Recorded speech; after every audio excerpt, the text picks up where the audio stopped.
निशुम्भ शुम्भ गर्जनी प्रचण्ड मुण्ड खण्डिनी वने रणे प्रकाशिनी भजामि विन्ध्यवासिनी।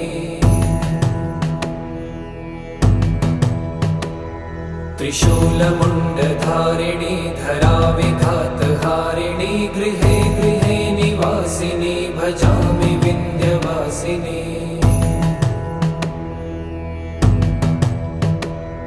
दरिद्र दुःखहारिणी सदा विभूतिकारिणी वियोगशोकहारिणी भजामि विन्ध्यवासिनी।